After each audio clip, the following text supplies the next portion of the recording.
welcome back to Retro Tech Toys. This is one I've been wanting to do for a while. Ordered this, I don't know, like 3 weeks ago, and it finally got here. This is a really tiny box, and it's supposed to be 2 handheld consoles from Wish. In fact, one of the consoles was $3, and the other one was $4 before shipping. After shipping, I paid a total of $15 and change for both, but I had a $5 off coupon, so I actually paid less than that. This is such a tiny box, but here it is. We're gonna go ahead and cut this sucker open, and one of these is supposed to have a 2-inch screen, and the other one's supposed to have like a 1-inch screen. So I'm pretty curious to see what these are like. Are they any good? And well, there they are. They did get 2 consoles in that tiny little box. That box fit inside my regular size mailbox with much more room to spare. And here they are. Woo! I can't even tell the difference. Is one even bigger than the other? They both look the same to me. And abracadabra, here they are. So, they look the same. I don't think one is any smaller than the other. But here is a listing for one of them. That's the larger size one. They're sold out now.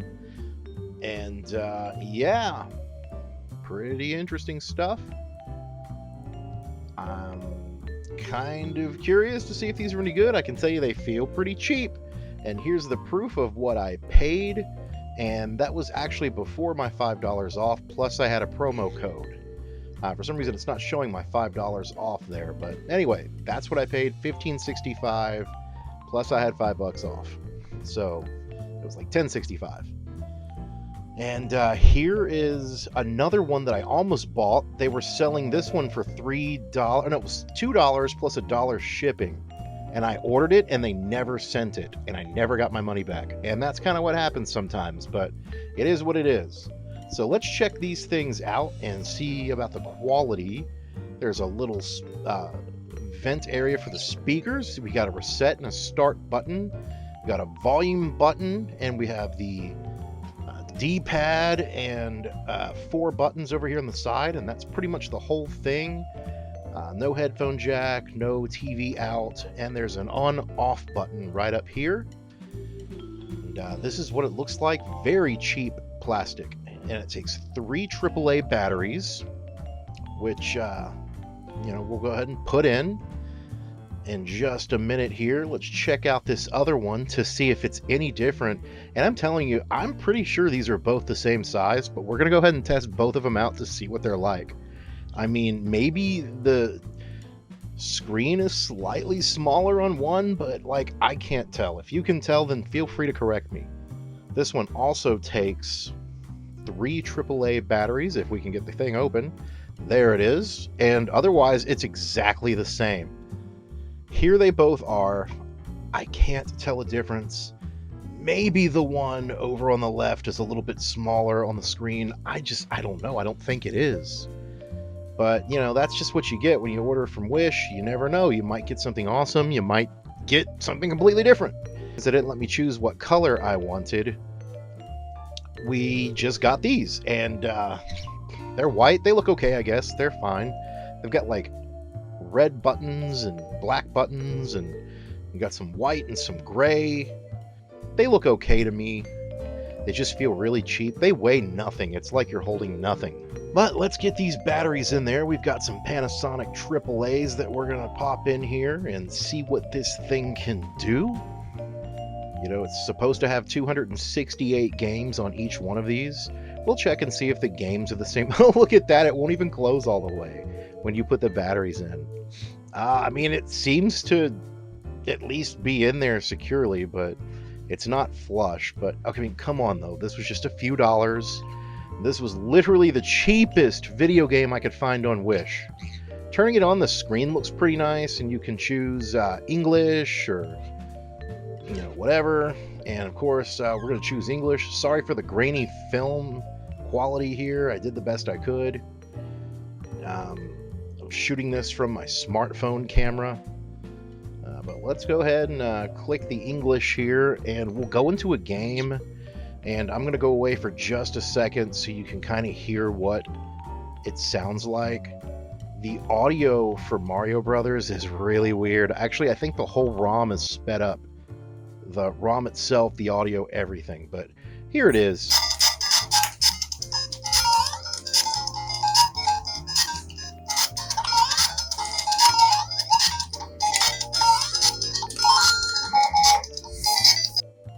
But anyway, yeah, it sounds crazy. But the buttons are responsive enough. That's fine. The sound quality is really bad.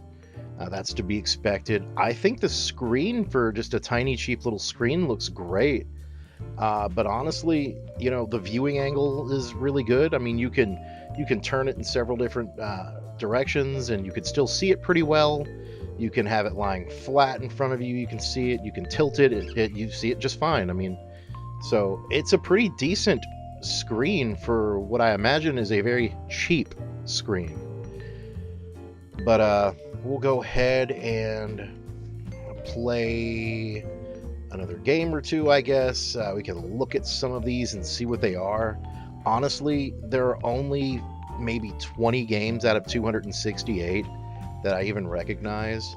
And I can promise you that there are not 268 games on here. A lot of these have different titles, but it's like the same game over and over and over again, which is to be expected. There's one game on here called Mario Prince, but all it is Super Mario Brothers, and it starts on level 4.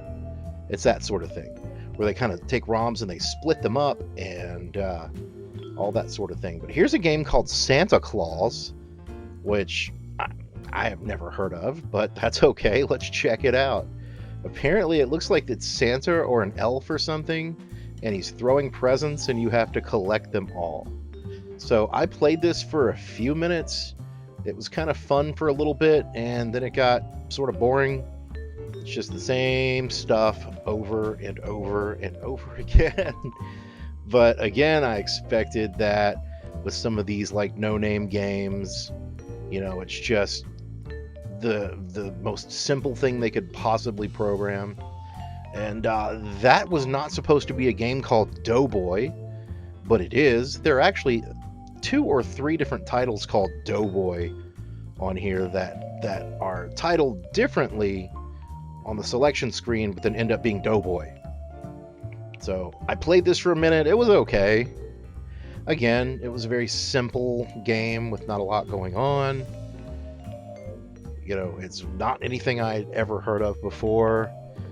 Overall, though, I will say that despite the cheapness of this console, the buttons are responsive, the screen is responsive, there's good clarity on the screen, so that's decently surprising at least.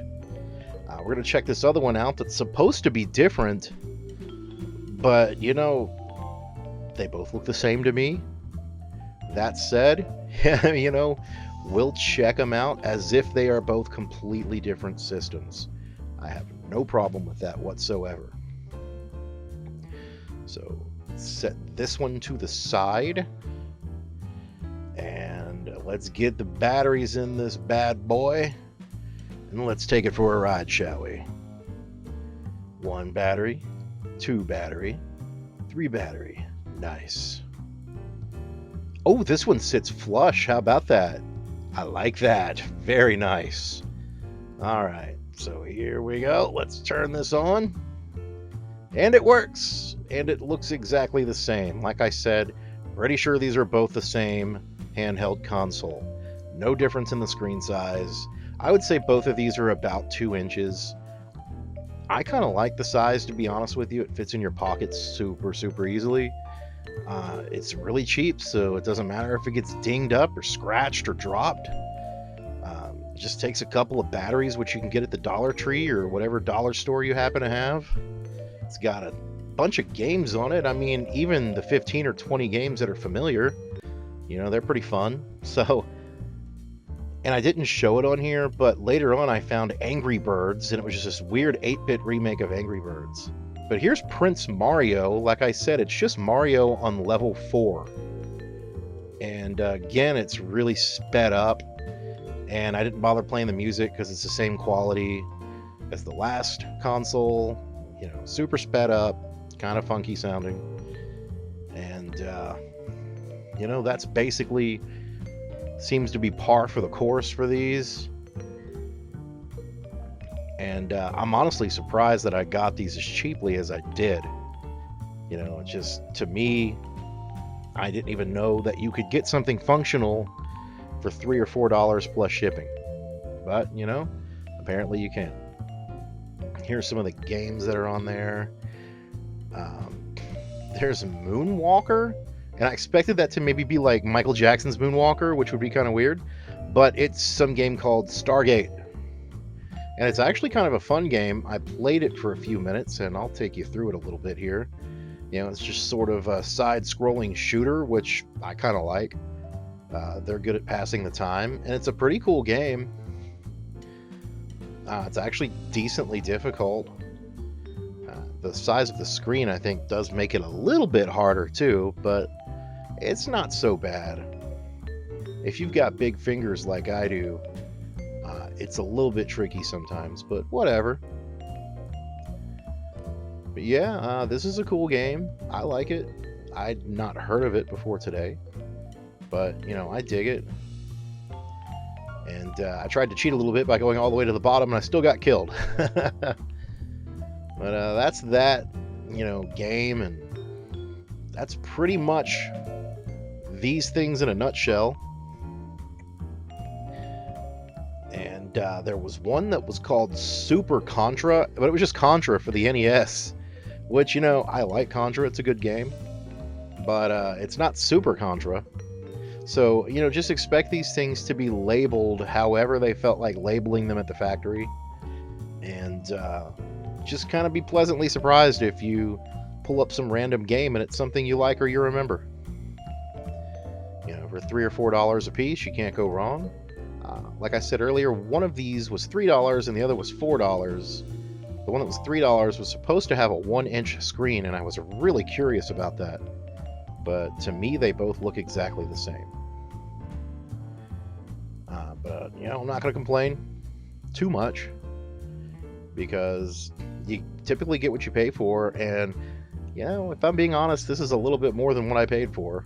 It's at least entertaining, and it's got clear picture, and let's take it apart now. I mean, that's what we're here for, right? We want to see what's inside of this thing. And I've sped this way up because you don't want to watch me sit here and take out a bunch of screws. But anyway, it's 4 screws to open the thing up, and there's the battery compartment, the speaker, and the main board. And we've got a bunch more screws to get that main board out, so I'm going to speed this up again, and we're going to take this bad boy out and have a look at it. But yeah, these screws were so small. I'm glad I had a screwdriver handy that could get to them. And the quality of the screws are terrible. I mean, even with the screwdriver, and they weren't even screwed in that tightly, they were trying to strip a little bit. Well, here's the whole thing. You can kind of see the sensors there that the buttons press down on. There's that little cheap screen, and this is pretty much the guts. There's no chip in here that I recognize. It just kind of looks like everything was blobbed down onto that one chip and then plopped together. I took this apart maybe to see if it could be modded. Like, could the screen and the case be used for a Pi Zero? I don't know. It'd be a pretty tight fit. But I think for just $3 or $4, you're better off just playing it as is. Unless you get brave and you want to mod it, then go for it. It's a very cheap construction. These buttons just kept popping out all over the place. Got them put back in, but they just wanted to pop right out again. So let's put this thing back together, and we'll check it out and make sure everything is put together correctly, although it was really easy to take apart, so I think it should be fine. And there we go. Get those last couple of screws, and we'll put the batteries in one more time just to test it. Make sure I did everything correctly. I'm sure I did. But let's find out. Look at that. Still not wanting to sit flush. There we go. Yay, it works. That's awesome. Well, anyway, that's what I've got for you today. The cheapest video game consoles that I found on Wish. The listing that I bought from is sold out, but these things are all over the place on Wish all the time. For around that price point, they should be really easy to find. Are they worth buying? I mean, I guess if you wanted to spend $3 or $4 just for, a little bit of nostalgia and just kind of for a gag type thing, but I wouldn't pay a lot of money for these. They're very cheap. They'd be fine to give to like a kid or something like that if you didn't care if they messed it up. But that's all I've got for you today. Thanks for watching Retro Tech Toys. I'll see you next time. I have some more stuff from Wish coming up and a bunch of other things, so I'll see you then.